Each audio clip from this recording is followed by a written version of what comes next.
In 1970, General Motors had a plan to stop Japan.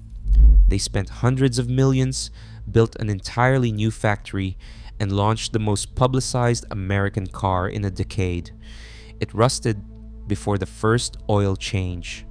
And by the time General Motors understood what had gone wrong, Japan owned the American car market.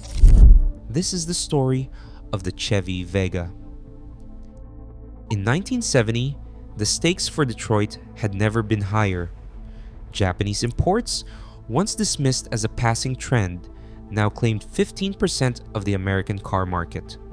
Toyota and Datsun were winning over drivers with cars that lasted longer, cost less to own, and rarely broke down. General Motors, the world's largest automaker, faced a threat it could not ignore. Chairman James Roach stood before the press and promised a revolution, an all-new compact built from scratch to beat the imports at their own game. He said the Chevrolet Vega would be the little car done right. General Motors put its money behind the promise. $500 million went into a new factory in Lordstown, Ohio, at the time the most expensive single investment in company history. The Vega's debut on September 10, 1970, came with a national ad blitz and high-profile headlines. Executives called it a turning point, a car that would prove American engineering still led the world. The message was clear. Detroit was betting big, and the future of the American compact car was riding on the Vega. Inside the Lordstown plant, the rhythm was relentless. Every 36 seconds, another Vega rolled off the line, 100 cars an hour, day and night. The factory's automation was supposed to be the future, with robotic welders, conveyor belts, and a digital clock that never slowed down. But the speed came at a cost. Workers, many of them under 25, found themselves racing against machines, forced to keep pace with a line that left no time for mistakes or second thoughts. The pressure built with each shift. Shortcuts became routine. Quality checks were skipped to avoid falling behind. By early 1972, frustration boiled over. On March 4th, nearly 7,800 workers voted to walk out, halting production. Sabotage followed. Conveyor sensors were jammed, robotic arms were disabled, weld wires were deliberately fouled. For 3 weeks, Lordstown became a battleground, not just over wages, but over the impossible tempo that management demanded. The fallout would go far beyond Ohio's borders. General Motors' engineering team staked the Vega's future on a radical gamble. An all-aluminum engine block paired with a cast iron head rushed into production on a tight deadline. On paper, the aluminum block promised weight savings and better fuel economy. In practice, the mismatch in thermal expansion between aluminum and iron created a silent time bomb. Every time the engine warmed up, the block expanded almost twice as much as the head. The head gasket, forced to bridge this growing gap, began to fail, sometimes within the first 30,000 miles. Early test plans, limited by the fast-track timeline, skipped extended thermal cycling and long-term durability runs.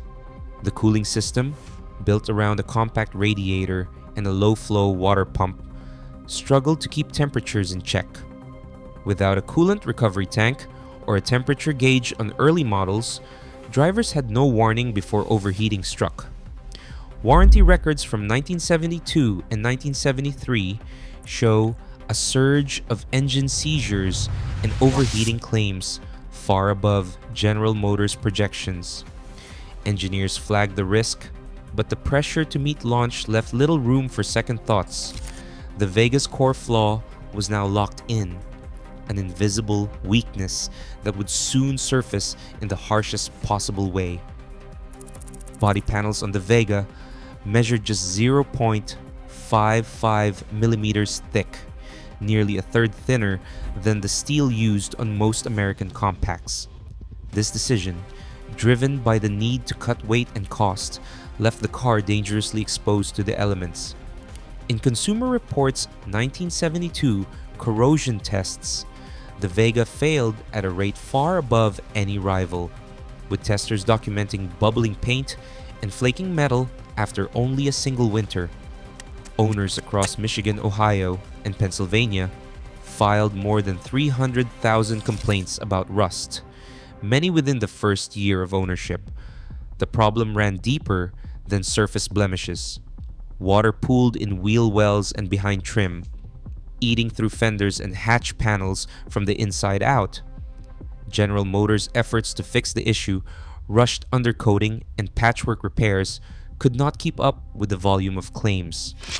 By 1973, the Vega's reputation for corrosion was cemented, not just by critics, but by thousands of frustrated drivers who watched their new cars dissolve before their eyes. J.D. Power's early quality surveys delivered a harsh verdict. The Vega landed at the bottom of the compact car rankings, with more than 7 out of 10 owners reporting at least one major defect in the first 2 years. Frustration spilled into the press and the courts. Ralph Nader, testifying before Congress in 1974, called the Vega a textbook case of corporate neglect, citing engine failures and rampant rust as evidence of systemic disregard for consumer safety. Lawsuits followed. Facing mounting legal pressure, General Motors agreed to a $95 million settlement covering engine and corrosion claims. Resale prices collapsed, and by 1974, a used Vega fetched barely half the value of a comparable Toyota or Datsun. The damage was no longer just mechanical. It was financial, legal, and deeply personal for a generation of buyers who felt betrayed.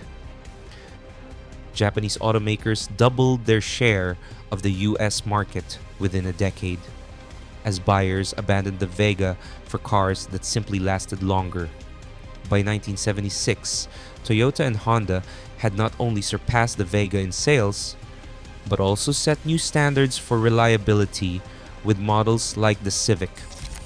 The Vega's discontinuation in 1977 left a void that Japanese brands filled with confidence.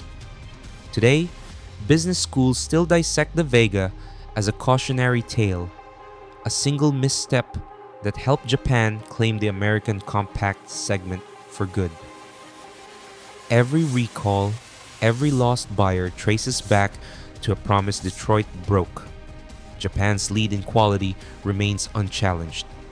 Today, American automakers are still fighting to win back that trust.